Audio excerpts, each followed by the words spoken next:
ہمیں مثال ملتی ہے علامہ اقبال کی والدہ کے بارے میں.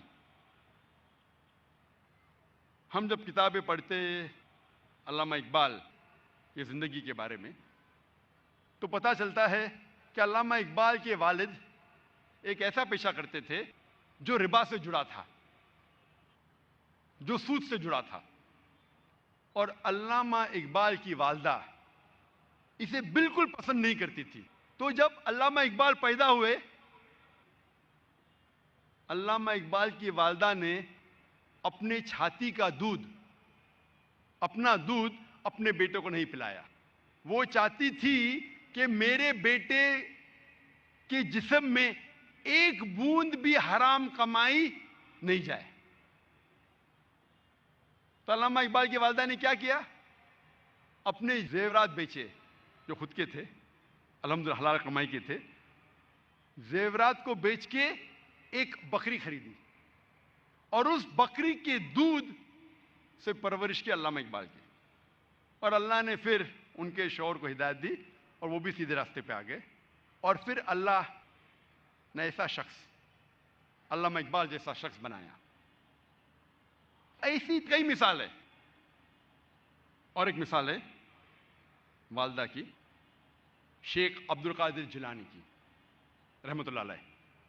شیخ عبد القادر جیلانی رحمۃ اللہ علیہ الحمدللہ توحید پہ تھے، اور انہوں نے اس شہر ہندوستان میں اسلام کا دین پھیلایا. ان کا بڑا ہاتھ ہے اور وہ توحید پہ تھے. اسلام کا صحیح پیغام گھروں تک پہنچایا. اور ان کی والدہ نے شیخ عبد القادر جیلانی رحمۃ اللہ علیہ کو سکھایا تھا کہ بیٹا تو ہمیشہ سچ بولنا، کبھی جھوٹ مت بولنا، چاہے تیرا نقصان ہو چاہے تیری جان جائے. ایک وقت جب شیخ عبد القادر جیلانی رحمۃ اللہ علیہ جب ایک سفر کر رہے تھے تو ان کی والدہ نے کچھ اشرفیاں ان کے کپڑے میں سی دی تاکہ وہ گم نہ جائے، تاکہ کوئی انہیں چوری نہ کرے. جب وہ سفر پہ نکلتے ہیں تو ایک ڈاکوؤں کا گروہ انہیں پکڑ لیتا ہے، اور جب جانچ پڑتال کرنے کے بعد کچھ پیسہ نہیں ملتا ہے. تو وہ ڈاکو کہتے ہیں شیخ عبد القادر جیلانی رحمۃ اللہ علیہ سے کہ تیرے پاس کچھ پیسے نہیں؟ انہوں نے کہا ہاں ہے، میری ماں نے میرے کپڑوں میں سی لی ہے، اور وہ جگہ دکھاتے ہیں. وہ ڈاکوؤں نے کہا کہ اگر یہ بچہ ہمیں نہیں بتاتا تو ہمیں کبھی یہ اشرفیاں نہیں ملتی ہے.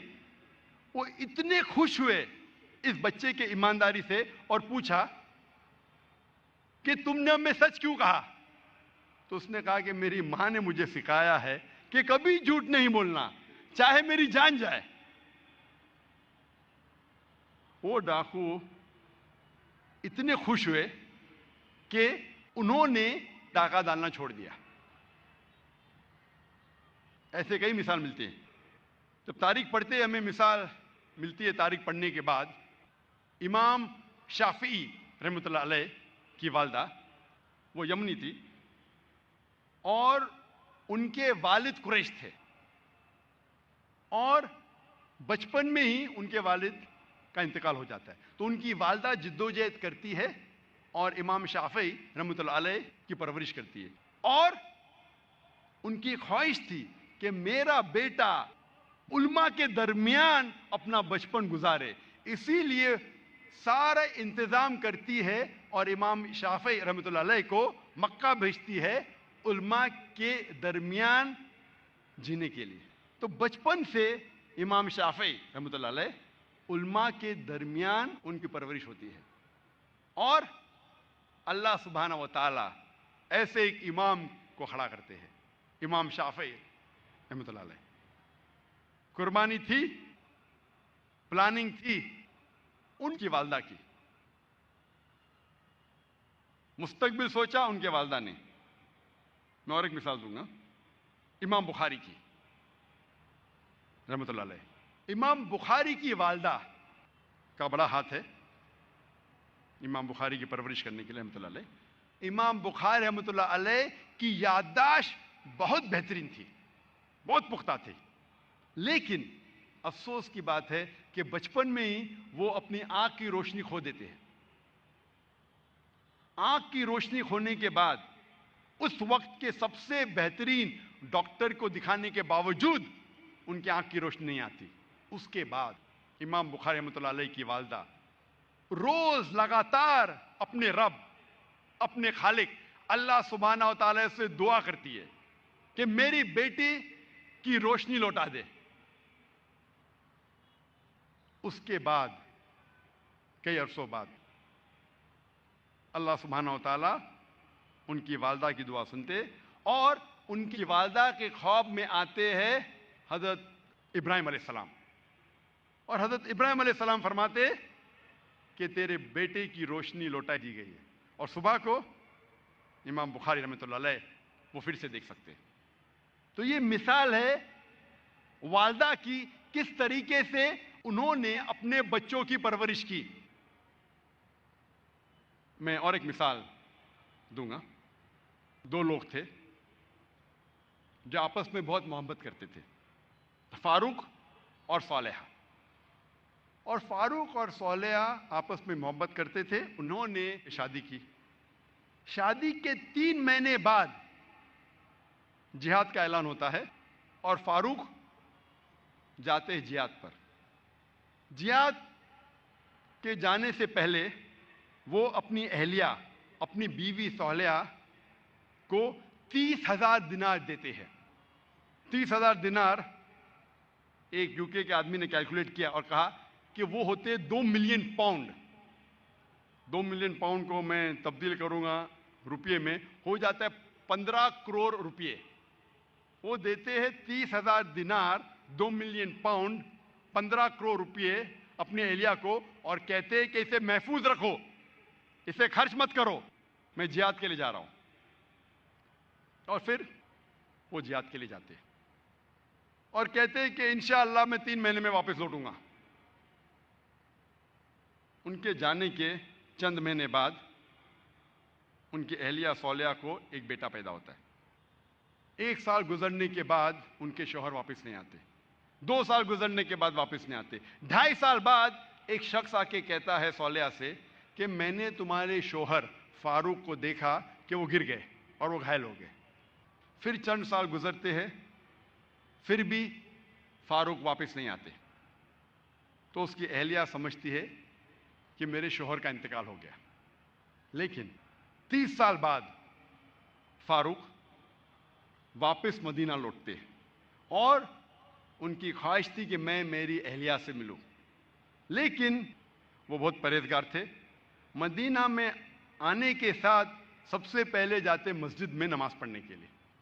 نماز پڑھنے کے بعد وہ دیکھتے ہیں کہ کئی علماء آپس میں علم کے بارے میں گفتگو کر رہے ہیں، اور ان میں سے ایک نوجوان، تقریباً 30 سال کا نوجوان جس کا نام تھا شیخ عبد الرحمن، وہ سب سے بہترین عالم تھا، وہ اس سے کافی متاثر ہوتے۔